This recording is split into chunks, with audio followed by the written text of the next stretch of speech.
have had a very difficult stretch, but you continue to perform at a high level. How are you able to get to your game? Basketball, when I'm on the court.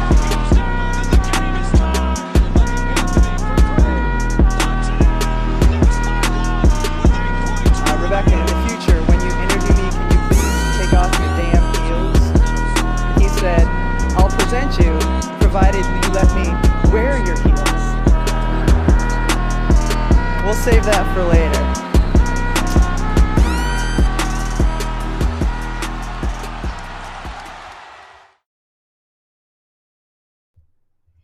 Olá, meu povo! Voltamos e, como prometido, o tema dessa semana envolve e muito Oklahoma. Como todos, né? Porque, enfim, time do momento, é o time sensação da NBA, não tem como. E além da gente ser uma sensação da temporada, a gente também tá liderando uma corrida que é bastante importante. A Drica, ela já está chegando, então, não como de costume, eu vou depois apresentá-la, mas vamos inverter a ordem e vamos apresentar nosso convidado especial primeiro, comentarista da ESPN, do Live Basketball, Leonardo Sasso, que entende absolutamente tudo de basquete e principalmente de jovens talentos, né? Sasso, seja bem-vindo ao NBA das Minas. Oi, Agatha. Prazer estar aqui com vocês mais uma vez, né? Daqui a pouquinho a Drica com a gente, como tu bem lembrou. Muito feliz por estar participando de mais um podcast aqui do NBA das Minas. Maravilha, hoje o tema é bom, né? A gente não é bobo, a gente trouxe você como especialista, óbvio, para falar sobre a corrida para o prêmio de novato do ano. E todo mundo apostou as fichas no Wembanyama, né? Você participou do nosso episódio de palpites, apostou nele. Eu também fiquei com medo de passar vergonha aqui, né? Porque eu apostei em muita gente no Oklahoma e falei que o chat brigaria, mas que eu acharia que não ia ter para ninguém, né? Mas outro dia que eu errei e deveria ter confiado no meu grande queridinho Chet Holmgren, que perdeu a temporada passada devido a uma lesão, mas continua nessa corrida aí, especialmente no primeiro lugar, pelo Roy. A lista foi atualizada essa semana, inclusive.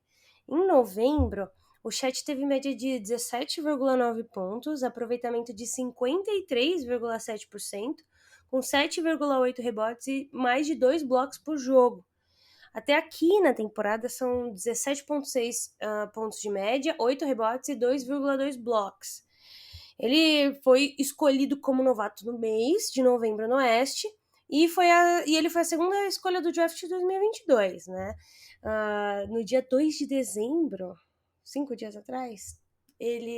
dias atrás, ele ganhou, ele chegou ao 7º duplo-duplo da carreira, que acabou de começar. Sasso, o que você tem achado desse começo da carreira do Chet? Que, enfim, é o começo, mas não é o começo, né? Tem gente falando que é um pouco desleal, ele ficou um ano treinando, mas, por outro lado, o Wembanyama também já estava numa liga profissional, né? Você esperava que ele fosse entrar e despontar rápido como foi? Eu não acho desleal, não, sinceramente, Agatha, porque o jogador perdeu a possibilidade de atuar na última temporada, né? Não é culpa dele que teve essa lesão, né? Então ele tem que poder disputar em algum momento o calor do ano. E é justamente na sua primeira temporada de jogo mesmo. Então ele tá nessa disputa, eu não vejo como algo desleal, como muitas pessoas veem e tudo mais. Eu acho algo natural, algo que faz parte. Mas tá me surpreendendo e tá me surpreendendo muito esse início de carreira do Chet Holmgren. Não porque eu achava que ele seria um jogador não eficiente na NBA, mas porque tá muito mais alto do que eu esperava. O Chet Holmgren, a gente tinha a grande questão com o jogo dele, era fisicamente ele vai aguentar para traduzir a defesa dele do basquete universitário para a NBA? Essa era a grande questão. Ele adicionou massa muscular, ainda vai adicionar muito mais, a gente vê que ele continua muito magro e tudo mais, e é uma coisa natural, não pode ser do nada que ele fique marombado e tudo mais, porque não vai... aí vai ser um processo que vai estar acelerando coisas, mas ele encaixou de uma forma nesse Oklahoma City Thunder que parecia uma peça que faltava nesse time. Ele individualmente muito bem e o Oklahoma City Thunder como um todo proporcionando para ele que ele esteja bem nessa temporada. Mas eu vou ser bem sincero, me surpreende bastante esse início de temporada e início de carreira do Chet Holmgren na NBA, porque eu não esperava tamanha qualidade dele nos dois lados da quadra, principalmente ofensivamente, com os arremessos de fora caindo e sendo muito eficientes, com o jogo dele interno, dentro do garrafão, que era uma questão que eu tinha quanto ao Chet, muito, mas muito bem também. Então tá me surpreendendo o começo de carreira do Chet Holmgren, e hoje ele nessa corrida de calouro como primeiro lugar, não é nada absurdo, bem longe disso. Hoje, inclusive, aliando sucesso coletivo e sucesso individual, é disparadamente o melhor calouro da NBA. Vamos aproveitar aquelas, né?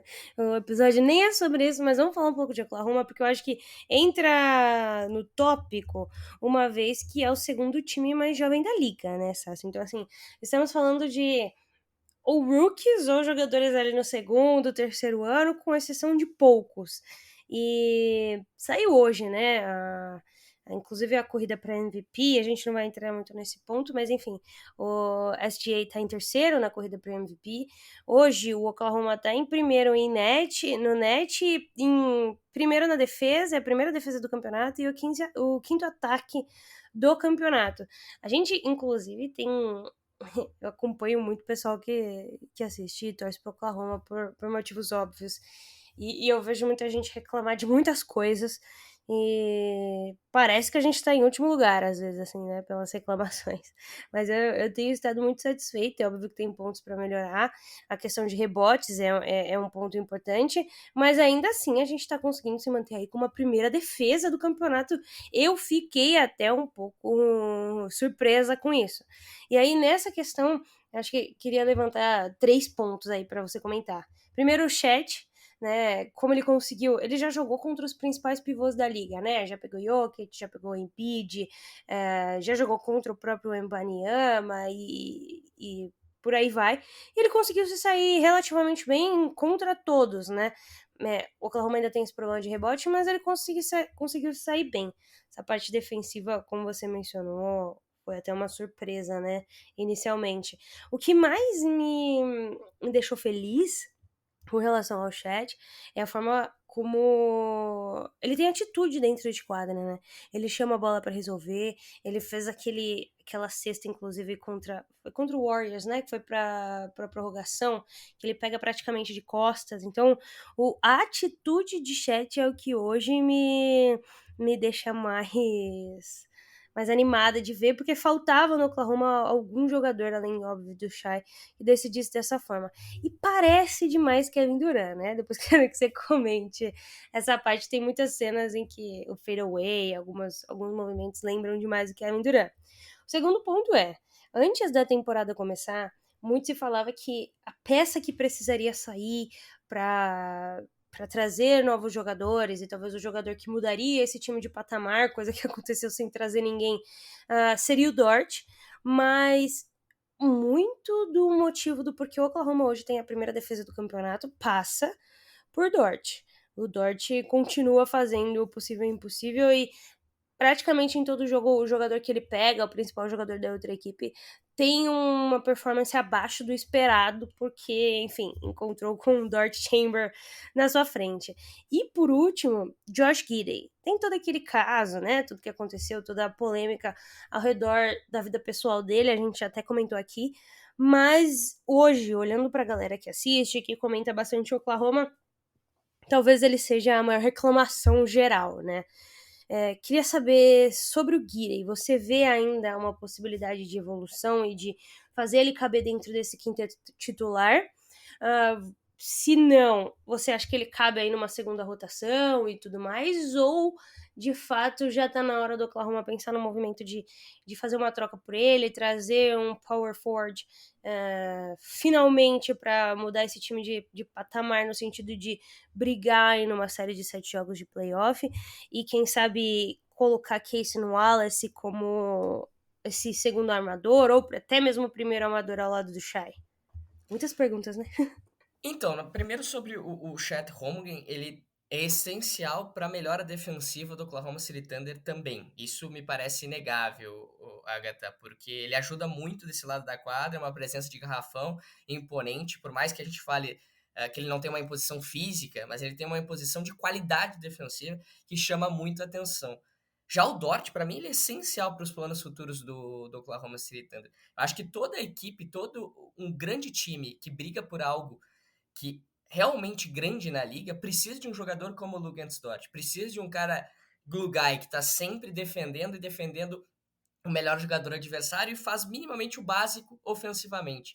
Então isso para mim é essencial. O que o Luguentz Dort traz defensivamente de impacto para essa equipe é muito, mas muito importante para o Oklahoma City Thunder. Eu sinceramente vejo essa formação titular do Oklahoma City Thunder como a ideal. Sinceramente, se eu fosse trocar alguém do Oklahoma City Thunder, eu acho que seria o Josh Giddey.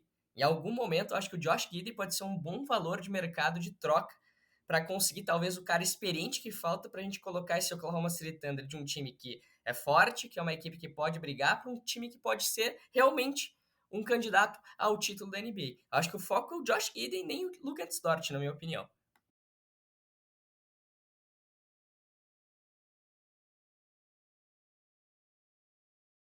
E pra variar, eu tava mutada. O pessoal já tá muito sem paciência com o Guiden nessa. Assim, já era uma reclamação que vinha há algum tempo, e aí depois que tudo estourou, que o caso dele com aquela menina lá foi à tona, piorou muito mais, assim, ele perdeu a confiança de arremesso, que já não era o forte dele, também perdeu a confiança para armar jogadas e continua sendo um peso morto na defesa, né?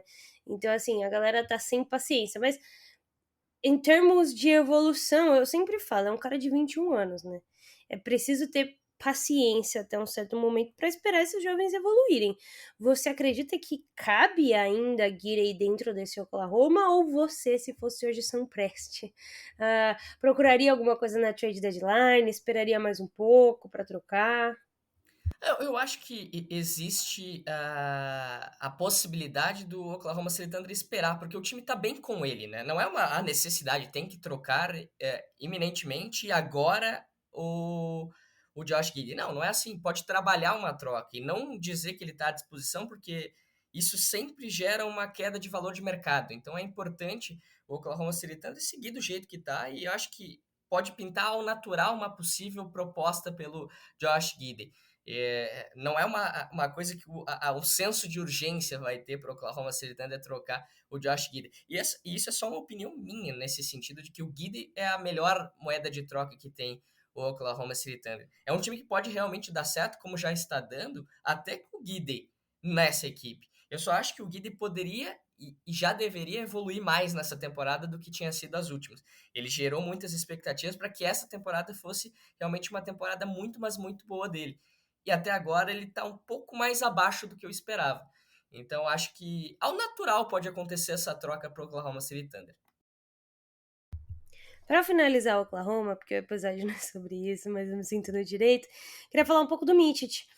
Ele não é um jogador jovem, tem muita chão, né, andado na Europa, enrolou bastante para chegar à NBA, para achar o momento certo, mas em tese é um rookie aí, né, chega agora na NBA. Como você tem avaliado esse começo do Micic?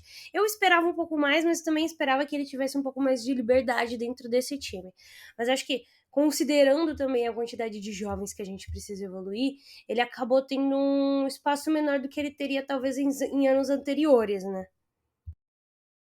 É sempre difícil, né, para um jogador, por mais que ele tenha sido MVP de Euroliga, 2 vezes MVP de Final Four de Euroliga, é difícil para um jogador vindo do basquete europeu se adaptar tão rápido ao cenário da NBA, porque é um outro jogo. Até o Micic falou sobre isso. Eu não sei como esses caras conseguem jogar back-to-back.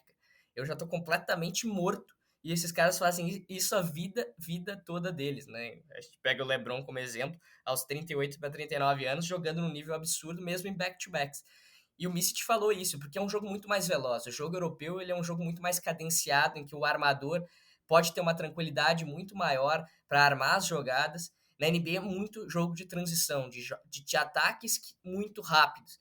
Então o Micic ele vai demorar um tempo para se adaptar totalmente na NBA. E talvez a gente nunca vai ver um Micic com o mesmo impacto.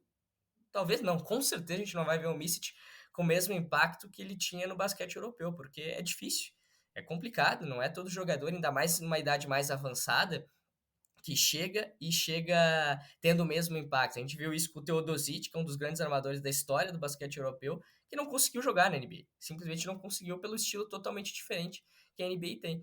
Então é algo que vai demorar e o Micic vai ter que entender até uma função diferente para ele. Muito sem a bola dentro do Oklahoma City Thunder.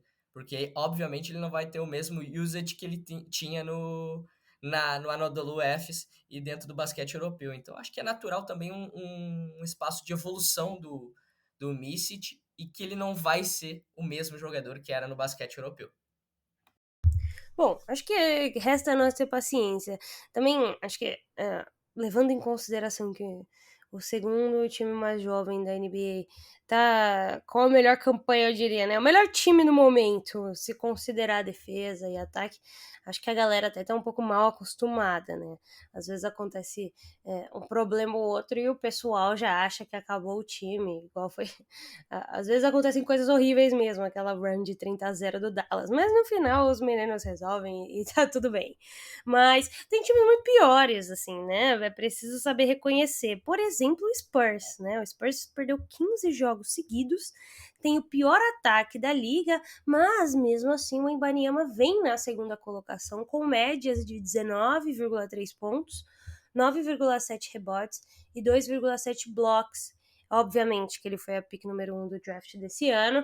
Ele teve 4 jogos consecutivos de pelo menos 21 pontos. E, bom, o Spurs está com 3 vitórias e 17 derrotas. O Wemby ainda vai brigar por esse título, é óbvio, né, Sasso? Mas a forma como o Chet chegou e a forma como o time do Chet tem se apresentado tornaram as coisas muito mais difíceis para o francês, que estava, acho que, quase com uma unanimidade como o Rookie do ano antes da temporada começar, né? Total, né? Se a gente for ver, claro, o nível do Chet é essencial, né, para a gente estar colocando ele na briga e hoje em primeiro lugar comparado ao Wembanyama, mas a diferença de qualidade e da coletividade que tem o Oklahoma City Thunder comparado com esse San Antonio é bizarra, é colossal, porque o San Antonio Spurs hoje não parece um time de basquete, né? Tem vários problemas, a não ser aquele começo de temporada que o time conseguiu vencer consecutivamente o Phoenix Suns. É um San Antonio hoje com derrotas consecutivas e que não consegue jogar nem um pouco do basquete coletivo e competitivo a ponto de brigar por vitórias dentro da NBA. Hoje o San Antonio só não tá pior do que o Detroit Pistons, né? Que para vencer um jogo vai demorar ainda do jeito que tá a situação. E o Wembanyama, ele tá fazendo a sua parte, né? Ele tá jogando, vai ter números, a tendência até aumentar os números, só que uma coisa muito importante desse San Antonio é que ele ainda não aprendeu a jogar totalmente com o Wembanyama. Em muitos jogos que eu vejo, o Wembanyama poderia ser muito mais utilizado, principalmente dentro do garrafão, e não é por esse San Antonio Spurs, pelos companheiros. Eu acho que os companheiros ainda não entenderam que eles têm um jogador único na história do basquete ao seu lado, e não conseguem fazer o melhor uso disso. Também é natural, claro, mas o San Antonio Spurs vai ter que evoluir muito. E eu não achava que o San Antonio iria tão mal assim. Eu achei que o time não ia, obviamente, brigar por coisas grandes, mas achei que ia estar próximo de uma zona de play-in da Conferência Oeste. E não, hoje o time briga por uma das piores campanhas da NBA e mesmo com o Wembanyama tendo números interessantes, o time está bem, mas bem longe de ser minimamente competitivo.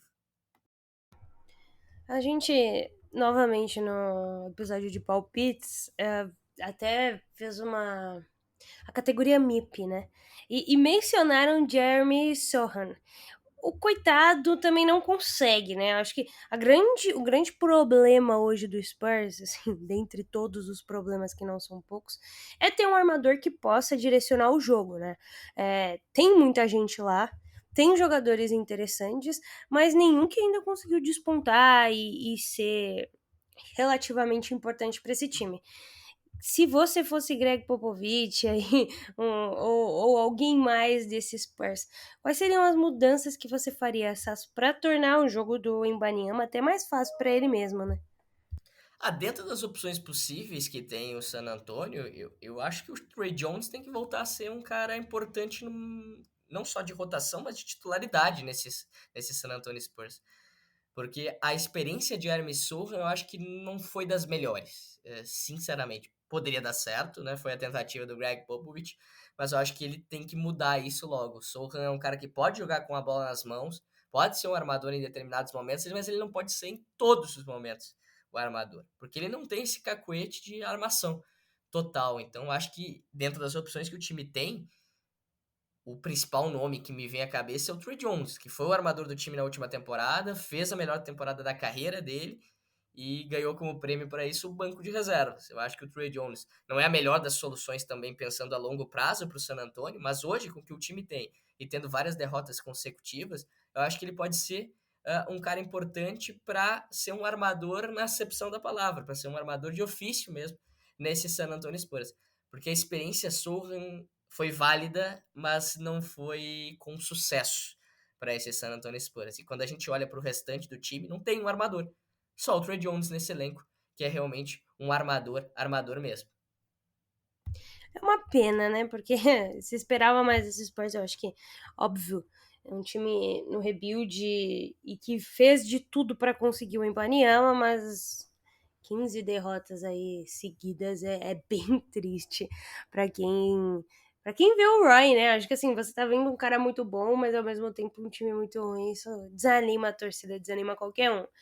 E tem uma galera que também tá desanimada, que é o pessoal do Charlotte Hornets, né? Que não está tão ruim, mas também não tá bem, né? O Charlotte tem 6 vitórias e 13 derrotas, perdeu as últimas 2, inclusive. E o Brandon Miller escalou da 5ª posição para a 3ª na última atualização da corrida do Roy. Ele é ala, 21 anos, foi a 2ª escolha do draft desse ano e ele tá com média de 14,4 pontos, 4,1 rebotes e 2 assistências por jogo até aqui. O salto talvez se deva também ao aumento de minutagem dele, né? Desde a lesão do LaMelo Ball. E o Gordon Hayward sempre elogia bastante, fala da capacidade que ele tem com a bola nas mãos e como ele joga pro time, né? Não joga só para si. Mas ainda falta bastante para esse Hornets. Você esperava o Miller nessa 3ª posição, junto com o Chet Wemby? E digo mais, você acha que ele pode dar uma bagunçada, talvez até passar o Wemby, diante dessa maré horrível que vive o Spurs agora? Acho que não. Acho que a separação que tem entre o Chet e o Wemby pro resto é muito grande.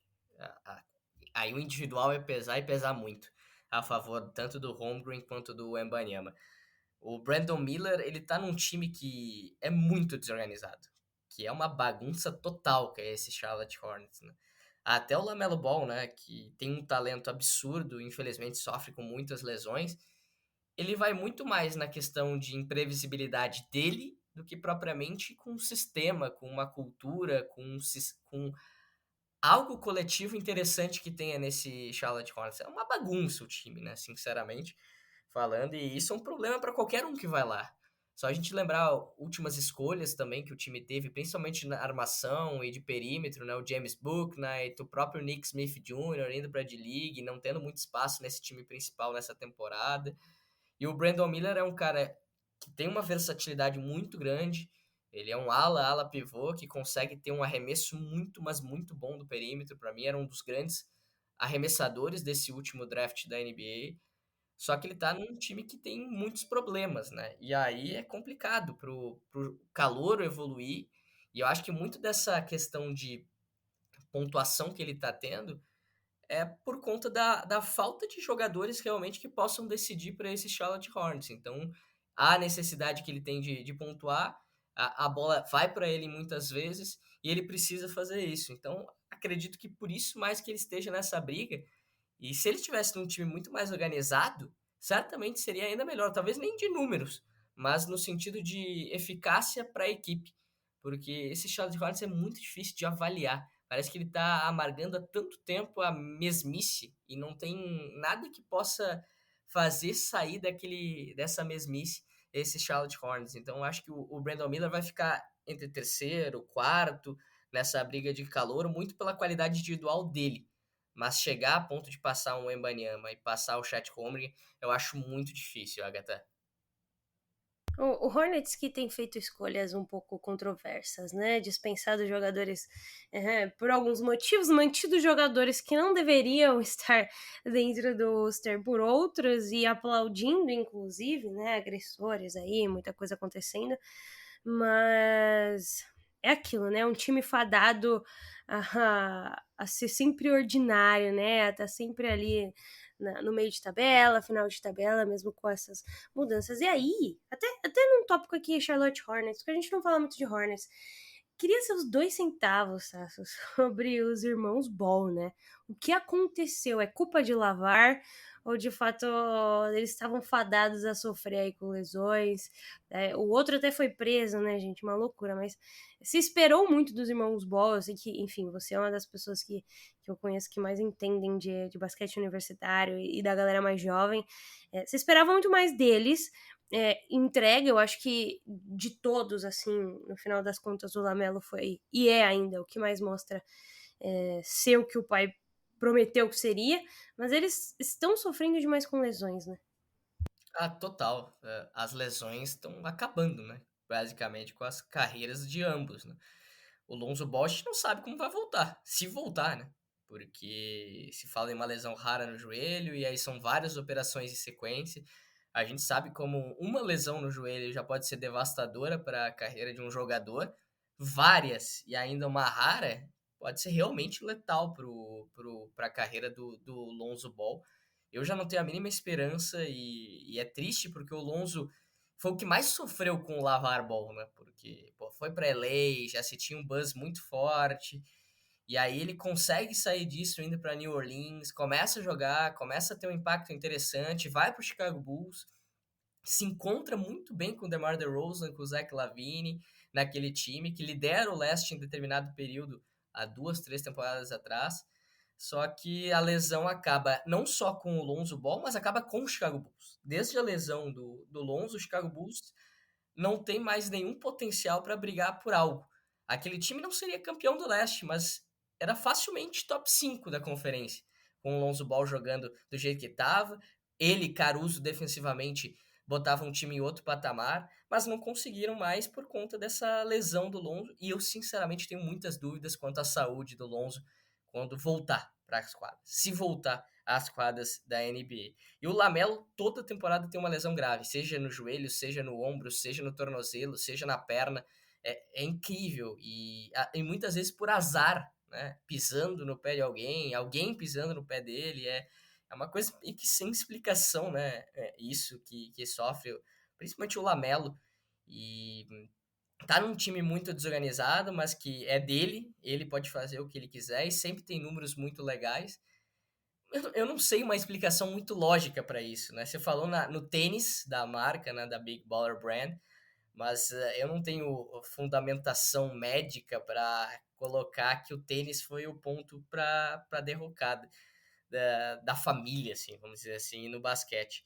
Mas que é triste, né? É uma pena porque os dois têm muito talento, cada um com seu estilo. Lamelo eu acho que pode ser um cara muito mais franchise player, o Lonzo muito mais um segundo, terceiro jogador de um time, mas que realmente poderia fazer diferença. E eu acho que, principalmente o Lonzo, a carreira dele está muito perto do final já, em basquete de alto nível, Agatha.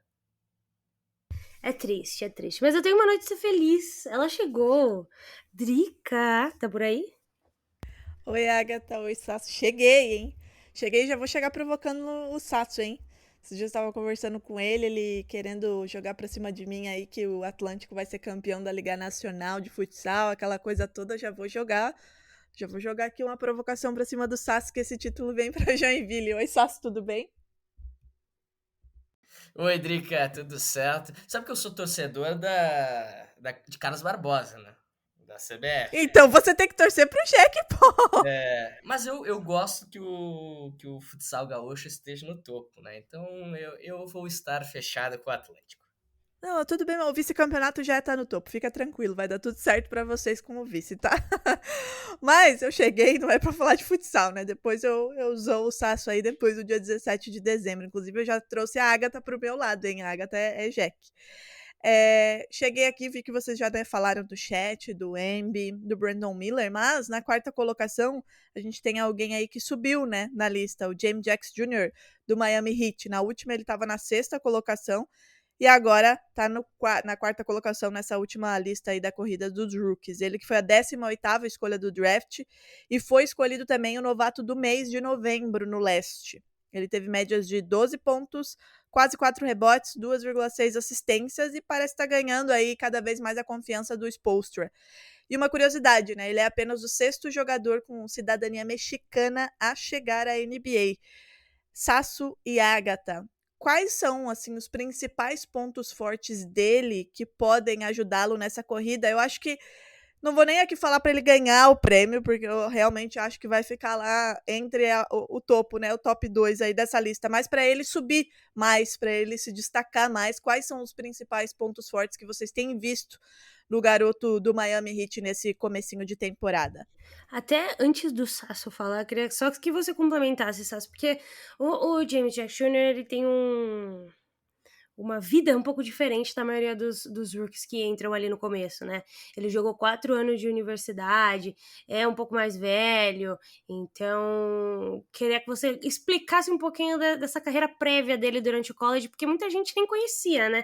Eu acho que é o grande steal desse draft. O Jaime Jaquez Jr. teve uma carreira muito boa em UCLA, né? Ele jogou em times que foram ao Final Four, né, de UCLA. O sucesso coletivo que ele teve no college foi muito, mas muito bom. E aí tem aquele preconceito, né, principalmente com escolhas mais altas de jogadores que são mais velhos, né, que são seniors, juniors, né, que estão no 3º, 4º ano universitário pela questão da idade. É preferível pegar um jogador de 18 para 19 anos que vai ter 3 anos, 4 anos de NBA até chegar a essa idade do jogador sênior. Só que o Jaime Jaquez Jr. já dava indícios que ele na NBA poderia ser um cara muito eficiente naquela função que ele fazia no college também, que era ser um bom defensor e ser um 3º, 4º pontuador de uma determinada equipe. E ele vai para o melhor time possível para isso. Quando o Miami Heat draftou ele, eu disse, cara, é incrível, vai dar muito certo. Em algum momento ele vai começar a jogar e vai fazer parte da rotação desse Miami Heat, porque ele tem um estilo do Miami Heat, né? Gosta muito dessa questão de entrega, de vontade, que é a cultura do Miami Heat. E ele tem um jogo que pode se encaixar muito com vários dos jogadores dali, como o Adebayo, como o Jimmy Butler, de ele não depender totalmente da bola para ser efetivo. E é justo o que está acontecendo. E aí entra num time que tem uma mentalidade muito boa, uma organização que é uma das melhores da liga, com o Erik Spoelstra, dá tudo certo para o Jaime Jaquez Jr. E tudo aquilo que, pelo menos eu pensava, está acontecendo com ele, até com mais eficiência que ele está tendo nessa temporada. Eu concordo, obviamente, com o que a Drica falou e tal, não acho que é um cara que vai brigar pelo prêmio de calor do ano, mas talvez seja um dos calouros que, nos playoffs, jogue mais, junto, claro, com o Chet, né, que está ali no topo, mas o Jaime Jaquez Jr. vai ser importante para esse Miami Heat, como já está sendo nessa parte da temporada. E isso é o que fica, mais uma vez, do Miami Heat, sempre descobrindo novos atletas para compor esse time. Drica, você está assistindo o Miami Heat? Porque a gente conversou sobre o Miami Heat no último episódio, né? É um time que passa a temporada toda em velocidade de cruzeiro e aí passa despercebido também, né? Por conta disso. Todo mundo fala de outros times, fica aí nas sensações da temporada, mas quando a gente fala de playoffs, eu acho que é o time nos últimos anos em que todo mundo tem medo de enfrentar. Como uma boa pessoa traumatizada por Miami Heat, Drica, já está ficando com medo de James Jaquez Jr.? Eu não sei se é traumatizada é a palavra correta. Não tenho assistido com frequência o Heat, né? Assisti o jogo contra o Celtics, obviamente. E no jogo contra o Celtics já se pôde perceber aí que ele vai ser um desses jogadores, como o Sasso falou, né? A gente falou aqui do Wembanyama, que não vai para os playoffs. Brandon Miller pouco provável. Chat, provavelmente, né, se a gente continuar nessa toada, obviamente que eu não acho que o OKC vai terminar na vice-liderança, mas eu acho, e assim como falei no episódio de palpites, que esse OKC vai brigar por alguma coisa esse ano, a mais do que no ano passado. Mas o Jax Jr., a gente sabe que o Miami Heat vai para os playoffs, né? Como a gente comentou, você bem comentou e reforçou agora, não é um time de temporada regular, é um time que vai cozinhando, né, na temporada regular e dá o seu salto nos playoffs, como a gente viu na temporada passada e como a gente vê, né, Jimmy Butler fazer sempre. Assisti o jogo contra o Celtics, muito interessante, como vocês falaram, né, um jogador que tá mais maduro. O Peyton Pritchard, quando chegou no Celtics, também já tinha um pouquinho mais dessa maturidade, eu acho que por isso que o encaixe dele, né, ainda que esteja, né, nesse processo, foi um pouco mais rápido do que os rookies que vêm, né, direto e não tem essa experiência maior de college, então você já percebe um amadurecimento maior e a gente tá em dezembro, 8 de dezembro, né? Menos de 2 meses aí de temporada rolando. E a gente já percebe que ele vem ganhando espaço, que ele tem essa confiança do Spoelstra. Claro, a gente tá falando aí de um baita técnico, né? Que tem essa paciência também de ver os jogadores evoluírem. E eu acho, sim, que ele vai ser um jogador muito importante para esse Miami Heat nos playoffs, né? Sabendo que é uma rotação bem curta, né? Do Miami Heat, quando a gente... Óbvio, playoffs tem esse perfil de uma rotação curta, mas no Miami Heat a gente sabe que são, né, jogadores, poucos jogadores utilizados e que de fato assim se destacam, a exceção do que aconteceu no ano passado, que o Celtics, né, fez virar aí muita gente, mas é um jogador que eu percebo uma maturidade grande, né, de entender o jogo, e aí nesse sentido eu vejo ele podendo, né, subir, escalar um pouco mais nessa lista. Como eu falei, não acho que vai brigar pelo prêmio de Rookie do ano, porque a gente sabe que tem concorrentes muito fortes, né, especialmente aí o Chet e o Wemby, mas é um cara que vai ser muito importante para esse Miami Heat, principalmente sabendo que o Miami Heat é um time de playoffs, né, então... e é bacana ver um jogador chegar com esse amadurecimento, né, para a NBA já pular algumas etapas de desenvolvimento dentro da NBA, chegar um pouco mais pronto para a liga é bastante interessante. E você, Agatha, acha que ele consegue chegar aí no terceira, quarta colocação? Eu gosto dele, Drica. Tem uma vibe que combina muito com o Miami Heat, né? Um nome latino, uma coisa interessante. Mas eu acho que a gente vai ter que esperar para ver. Porque esse Heat vai para os playoffs, sim. Nem que seja no play-in. E aí eu quero ver do que James Jackson Jr. é feito. Mas vamos falar de gente que não vai para os playoffs. Eu falei muito do segundo time mais jovem da liga. Vamos falar do time mais novo até o presente momento, que é o Detroit Pistons, que coleciona 18 derrotas seguidas, mas que tem um rookie no top 5, que é o Sar Thompson. Ele foi a quinta escolha também do draft pelo Detroit Pistons, tá com 10,7 pontos, 9,1 rebotes e 2,7 assistências por jogo. Ele, inclusive, caiu uma posição em relação ao ranking da semana anterior, ele estava ocupando a quarta posição, e apesar de um teto que é gigante, né, Sasso, ele teve alguns problemas, teve uma fratura na face, acabou perdendo um pouco de espaço para o Bogdanovic, e o time também não está colaborando, né, para que ele possa entregar um pouco mais de resultados. Qual é a projeção dele e até onde você acha que ele chega nessa corrida? Aí até para juntar nisso. E com a comparação com o irmão gêmeo dele, né, que tá no Rockets, você vê semelhanças no jogo dos dois ou são rookies muito diferentes, apesar de serem gêmeos? Eu acreditava, né, que ele fecharia o top 3 com uma certa segurança. Mas por conta de toda a bagunça, mais ainda que tá esse Detroit Pistons, fica complexo, né? E tudo que o Detroit Pistons agora não pode tirar a minutagem do Ausar Thompson. O Ausar Thompson tem que jogar o máximo de minutos possíveis para seguir evoluindo. E ele me impressionou muito porque foi dos calouros o que tinha a melhor defesa de perímetro. Ele conseguia marcar o melhor jogador adversário muito bem desde o primeiro jogo na NBA. Ele é absurdamente bom nos rebotes, apesar de não ser o cara mais alto do mundo, apesar de não ser um pivô, ele é um cara muito bom de rebote, tem um ótimo tempo, né? Tanto que a média dele caiu, mas é quase de duplo-duplo, teve em determinado momento médias de duplo-duplo com rebotes e pontos. Para mim, ele é o cara que poderia chegar nesse top 3, como já esteve em determinado momento desse ranking de calouros. Mas o Detroit Pistons é uma confusão tremenda, né? Incrível como esse time não consegue evoluir tão bem. E tem boas peças ali, né? O Cade Cunningham, o Jalen Duren, o Isaiah Stewart, mas o time não consegue evoluir. Mesmo com um técnico interessante, que é o Monty Williams, também não está tendo um impacto importante nesse Detroit Pistons. Só que eu acho que ele tem que jogar, ele tem que ter o máximo de minutos possíveis, ainda mais uma temporada, mais uma, perdida do Detroit Pistons. Então ele tem que jogar, tem que poder, eles têm que deixar ele poder evoluir em quadra, poder fazer seus minutos e ter evolução. E a comparação com o Amen Thompson, eu achava que o Amen Thompson ia ter um impacto maior quando chegasse na NBA, por ser um cara mais armador, né, de ofício. O Amen Thompson é um cara que é excelente, uma visão de jogo fantástica, só que por tantos armadores que tem dentro desse Houston Rockets, com o Fred VanVleet chegando ao Houston Rockets para ser esse cara, com o Jalen Green, com o Jabari Smith, que é um cara que precisa também de minutos importantes dentro desse time. Ficou muito difícil de encaixar um lugar e uma função para o Amen Thompson. Só que ele não pode jogar na D-League, ele não pode ser alçado da D-League, né? Tanto que ele fez um jogo na D-League e já fez um triplo-duplo com 16 rebotes, 29 pontos, 11 assistências. Tipo, destruiu o jogo, porque ele tá muito acima do nível da D-League. É um cara que tem que ir galgando seu espaço pouco a pouco. Mas o Amen Thompson, a diferença dele pro Alzar é que o Amen Thompson é um cara que depende mais da bola para ser efetivo, é um melhor armador, e o Alzar Thompson é um melhor defensor e um melhor reboteiro. São complementares um ao outro, os dois irmãos, né? Tanto que eles jogaram juntos no Overtime Elite e jogaram muito bem, né? Coexistindo em quadra.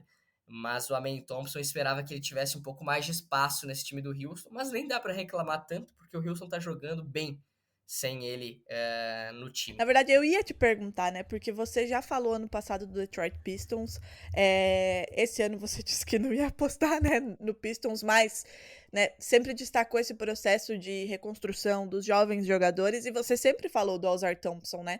Como que você tem visto a atuação dele e o que você acha que ele pode fazer apesar do Detroit Pistons? É difícil, né, Drica? Porque um time é essencial para o jogador ter uma evolução, né? Para o jogador conseguir desempenhar o melhor papel dele. E esse Detroit Pistons não permite nada, né? Até o Cade Cunningham, né? Muito irregular. Tem jogos que a gente pensa, opa, esse cara é uma estrela da liga. E depois outros que a gente pensa que ele não consegue ser um cara da franquia, que vai precisar de outro jogador e ele ser um segundo, terceiro atleta dentro do time, né?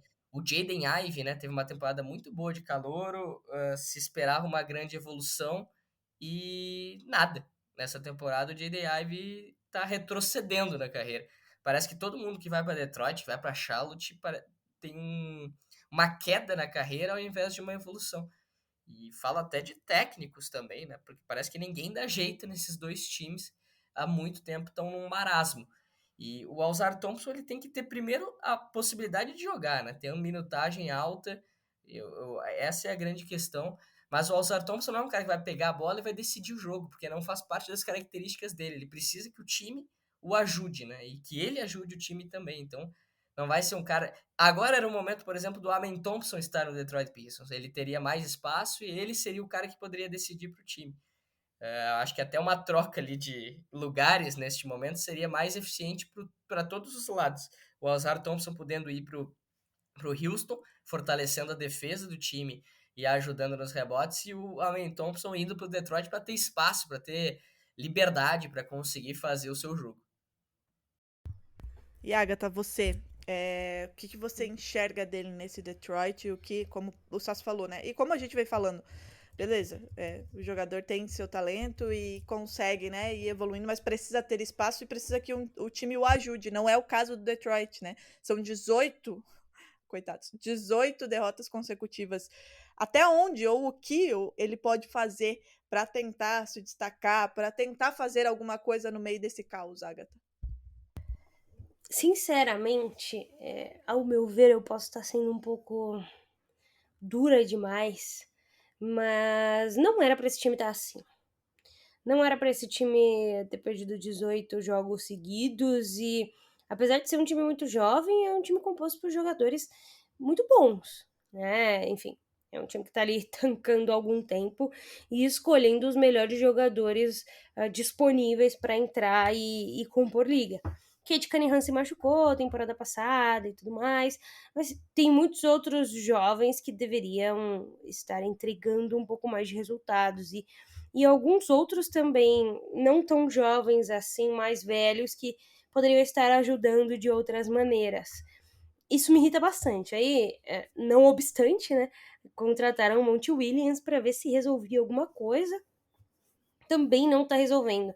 É um time que parece que para mim falta um pouco de vontade, um pouco de disciplina e, enfim, o 24º defensivamente, o 27º ofensivamente. Então não tem nesse time do Detroit alguma coisa que você olha e você fala, tá, foca nisso para melhorar, porque uma parte já tá legal. Não tem, os dois lados da quadra estão muito ruins. Deve ser o pior time da temporada, né? Vai competir com o Spurs, na verdade, né? Para ver quem vai ser o pior time da temporada, mas o Spurs, ao meu ver, ainda está no momento anterior ao que o Detroit está, né? O Spurs começou o seu rebuild de verdade na temporada passada, né? Quando trocou todo mundo e falou que ia em busca do Wembanyama. O Pistons não, o Pistons já tá nessa há uns bons 3, 4 anos, juntando o time. Se você for ver uma linha do tempo, tá até menos tempo há mais tempo do que o Oklahoma. O Oklahoma hoje é o melhor time da liga em termos aí, gerais, enquanto o Pistons continua sendo pior. É preciso que alguma coisa aconteça, né, Drica? E aí ficar pegando os melhores jogadores o tempo inteiro para não conseguir evoluir nenhum, talvez não seja a chave para isso tudo. É uma mudança talvez de postura, de gerência ali dentro, para fazer esse time acreditar também, né? Porque eu acho que muito da vitória e da sequência de vitórias em uma temporada tem a ver com acreditar que se pode vencer. Perder 18 jogos seguidos não é normal. Não deve ser normalizado. Não é só porque é um time jovem que vai perder. A gente tá falando de basquete. Basquete sempre foi e sempre será um esporte de momentos, né? Ganha quem tem mais momentos bons ao longo do jogo. E me soa um pouco impossível que o Detroit Pistons não consiga ter momentos bons o suficiente para vencer uma partida. Então me preocupa um pouco. Eu acho que essa coisa, né, de uma reconstrução que parece não, de fato, né, se tornar palpável. Tem algumas peças, como o Sassi falou, peças que são muito inconstantes, que você vê talento, que você sabe que pode mais, mas que não tem aquela linha reta capaz de deixar o time numa posição de começar a evoluir. E quando você tem um treinador como o Monty Williams, você precisa ser um time constante para aproveitar o que ele é capaz de fazer, como ele é capaz de evoluir esse time, né? Mas, enfim, vamos ver como vai ser o resto da temporada aí, não só para ele, mas para o time. E fechando essa lista, gente, né? Essa lista aí dos rookies, a última lista, a gente tem o Kenneth George do Utah Jazz, que subiu da 7ª para a 6ª colocação, o Jordan Hawkins do Pelicans, que despencou da 3ª para a 7ª, o Derek Lively do Mavericks, que manteve a 8ª colocação, o Cason Wallace do OKC, olha aí, Agatha, que não havia entrado no último ranking e fechou o top 10, com o Brandon Podziemski do Golden State Warriors, que também não havia sido ranqueado. Algum desses aqui, para vocês, é capaz de subir para um top 5? Algum desses surpreende de estar nesse top 10? O que chama mais atenção de vocês nesse compilado aqui que fecha essa lista, aliás, essa lista dessa semana da corrida de rookies? Drica, vou até falar antes do Sasso, porque eu quero que ele feche aí com as considerações finais. Vai falar do OKC, né? Acredita que não? Milagre! Para além de Cason Wallace, que me surpreendeu bastante, enfim, gosto muito mesmo, atitude, responsabilidade defensiva e ofensiva, é muito bom, o cara é bom. Eu gosto muito do Derek Lively, né, the second. É o pivô que o Luka não sabia e precisava, é muito jovem e tem muita atitude, tá pegando rebote demais pra esse Dallas, e bem magro ainda, né? Se você assiste, você vê, ainda não tá no físico. Disso aí você entende, né? Louco, Porque exatamente. o que tem é de gente alta e magra, né? tá longe de estar no seu físico ideal aí na evolução, mas se continuar evoluindo da forma como tem jogado nesse começo de temporada, Derek Lively deve subir, tá? Essa é a minha aposta e eu gosto demais do cara, demais mesmo. E Sácio, pra você, o que te chama atenção aí nesse bololô todo? O Lively, como a Agatha falou, ele é importantíssimo para esse Dallas Mavericks, é o pivô, acho que faltava para o Dallas, né? Ele tem as características para isso e obviamente vai evoluir bastante. Ele jogou em Duke, né? Era um prospecto muito bem ranqueado, mas que parece que o jogo dele na NBA flui mais do que o jogo dele no college. No college ele não conseguia jogar, simplesmente não conseguia jogar. A NBA permite que ele tenha mais liberdade, com menos defesa até do que ele recebia no college, que ajuda e ajuda muito ele a ter uma evolução na NBA. Eu acho que dos únicos jogadores que estão aí que podem subir é o Keyonte George, porque o Keyonte George virou titular do Utah Jazz, dentre os armadores do Utah Jazz. Não tem ninguém que é melhor do que o Keyonte George, Taylor Horton Tucker, Colin Sexton. O Calouro pode realmente ser o cara da armação de jogadas desse time do Utah, então eu acho que é um cara que pode evoluir por questão individual mesmo. O Jordan Hawkins perdeu espaço na rotação, né, com os Pelicans tendo todo mundo de volta, Trey Murphy, Najee Marshall, o Alvarado, então ficou menos espaço para o Jordan Hawkins, então vai caindo ao natural. O Cason Wallace eu acho que está na posição correta ali, eu acho que pode até passar o Jordan Hawkins em algum momento, ele e o Lively devem passar. E o Podziemski, que é um cara que tem que ter mais espaço nesse Golden State Warriors. Em todas as vezes que ele entrou muito bem. É um jogador com potencial muito grande, mas que o Steve Kerr está bem reticente, né, de pôr os jovens. Não falo nem só dele, mas o Moses Moody, que é o caso principal, né, que tem jogado muito bem, que agora está começando a ter uma minutagem maior nesse Golden State Warriors. O que me surpreende é não ter o Amen Thompson, claro, por não estar jogando, que era um cara que eu esperava, facilmente, se me perguntasse, vai estar no top 10, vai, e principalmente o Scottie Henderson. O Scottie Henderson, para mim, é grande decepção de calor. Para mim, ele ia estar brigando pau a pau com o Wembanyama dessa classe para ser o melhor jogador de calor nessa temporada, e ele não consegue jogar com qualidade nesse Portland Trail Blazers, em que espaço ele tem, mas não consegue, né? Teve a sua lesão também, ficou um tempinho fora, mas quando tá em quadra, são flashes bem raros do Scottie Henderson que eu pensava que seria na NBA. Gente, a gente falou aí de, enfim, todo mundo que está nessa lista, quem poderia estar e não está. E eu lembro que no episódio de palpites, eu não lembro do palpite da... Provavelmente todo mundo aqui palpitou no Wemby, né? Mas, enfim, eu lembro do palpite do Sasso. Levando em consideração esse começo de temporada, o que os rookies estão fazendo, o que os times estão fazendo e podem fazer para ajudá-los. Sasso e Agatha, quem vocês colocariam no top 3? Para vocês, qual vai ser o top 3 aí nessa corrida de Rookie of the Year lá, quando a gente chegar na virada para os playoffs? Posso começar agora, Agatha? Claro, é você, Sasso. Vou nessa. Pra mim vai ser esse mesmo top 3 que tá agora, só que o Wembanyama vai ser o calor do ano. Vixe. Olha, ele tá provocando o teu calor, hein?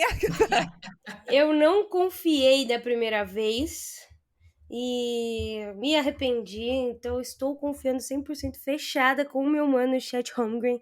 Ele vai vencer essa batalha, já venceu, e a gente vai muito mais longe com ele nessa temporada do que eu imaginava.